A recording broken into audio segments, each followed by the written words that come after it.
So today we'll be focusing on the pathogenesis of fever. So basically fever is elevation of a body temperature due to an increase in the hypothalamic set point. So generally there is increase of temperature. So we'll be focusing on the pathogenesis of fever by three stages. So first stage, one of the first stages is the production of cytokines and their release. So initially fever is generally a communication between the peripheral immune system and the brain. So just imagine after the contact with a primary pyrogen. A pyrogen is a substance that causes fever. So after communication with a primary pyrogen, the macrophages, which are the phagocytic cells in fact, and other immune cells are activated, and those cells release cytokines. So in the first stage of pathogenesis of fever, the main player is cytokines. So generally there are two types of cytokines we are going to talk about. So we have the pyretic cytokines and antipyretic cytokines. So generally the pyretic cytokines are the cytokines which can cause fever, and the antipyretic cytokines are the ones which limit the occurrence of fever. So we have several pyretic cytokines here, including interleukin 1, interleukin 6 and interleukin 8, and macrophage inflammatory protein 1 beta and interferon gamma. But the main player here is the interleukin 1, which kind of alters the hypothalamic set point in a major way. And the second one, we were talking about the antipyretic cytokines, which are the cytokines which limit the regulation of fever, which includes the interleukin 10, AVP, which is arginine vasopressin, and alpha MSH, which denotes for alpha melanocyte stimulating hormone, and the glucocorticoids. Basically we can see under antipyretic cytokines, the only cytokine is actually interleukin 10.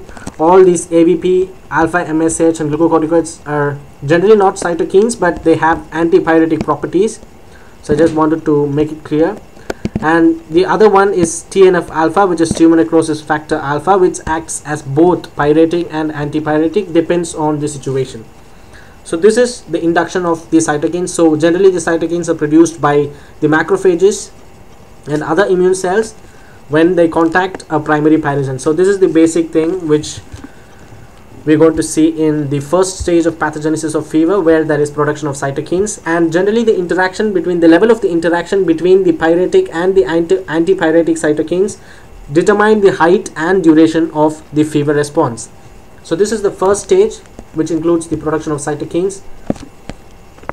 So now we'll go to the second stage, which is how the cytokines involve in the thermoregulatory center. So generally when the cytokines are released, they are generally transported by the blood, and they are all polypeptides, and they generally don't penetrate the blood-brain barrier.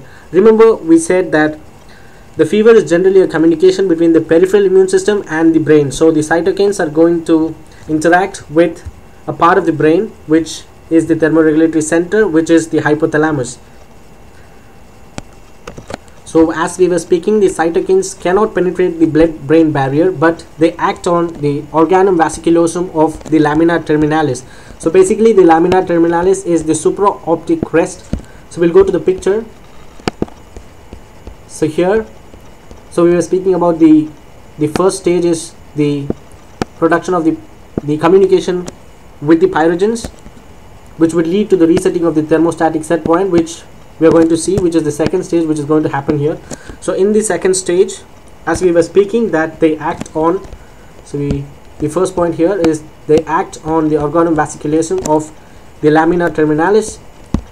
So this here is the organum vasculosum of the lamina terminalis, which is near to the hypothalamus. So this region consists of fenestrated capillaries. So this is apt for the cytokines, and they can be easily permeable, and they can also act on the preoptic region of the hypothalamus by entering through this supraoptic crest region. So we'll focus on the second picture here, which is the region of the hypothalamus. We can see the nuclei of the hypothalamus in this region, and this is the medial preoptic region. So as soon as the cytokines enter, they firstly interact with the preoptic region, which is here, and from the preoptic region they have several mechanisms which would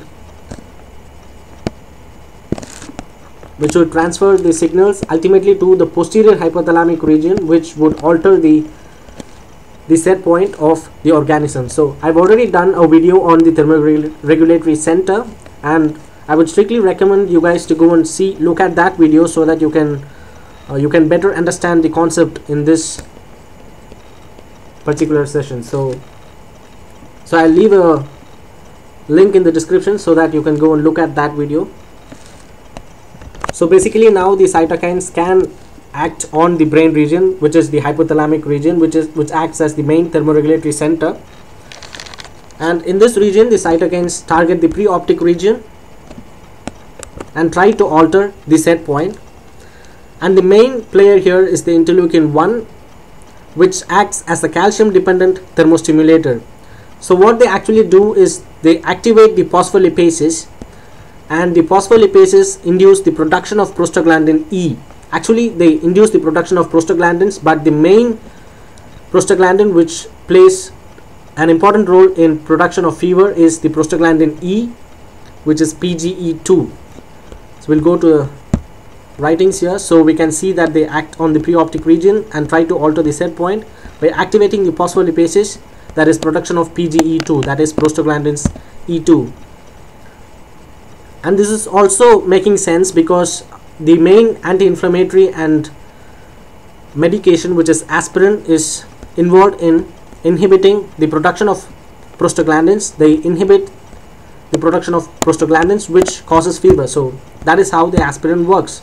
They reduce fever by inhibiting the production of prostaglandins.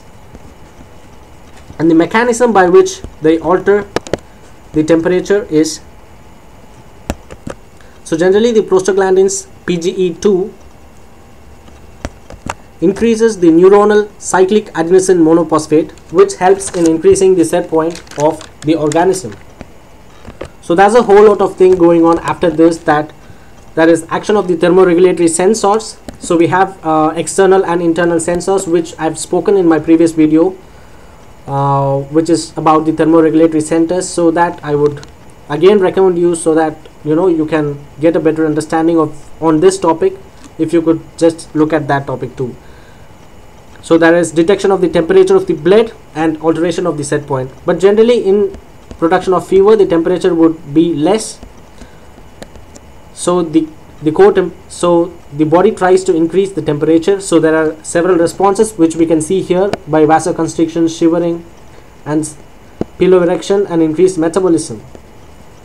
So when there is increased temperature, there is production of fever. So here it is. So firstly, contact with the pyrogens. Secondly, there is resetting of the thermostatic set point by production of prostaglandins. And then when the set point is increased, so the body tries to increase the temperature as well by all these mechanisms which are here, the vasoconstriction, shivering, all these things, and there is production of fever. So when there is fever, the core body temperature reaches a new set point,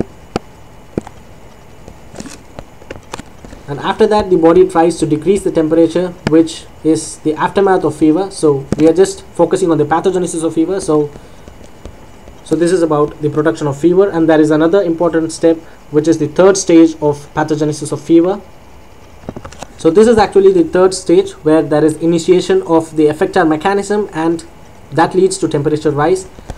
So as we were speaking, once the set point is elevated, there are several thermoregulatory mechanisms activated to increase the body temperature or to lose the heat. So that we have spoken in the previous video, and I would leave the link in the description below. So I hope that made sense. So basically it is the production of the cytokines, and the cytokines acting on the hypothalamic region, which produces the prostaglandins, and the prostaglandins are the ones which increases the cyclic adenosine monophosphate and alter the thermostatic set point. And once the thermostatic set point is increased, there is increased mechanisms which would help to elevate the body temperature. So that is the basic concept of pathogenesis of fever.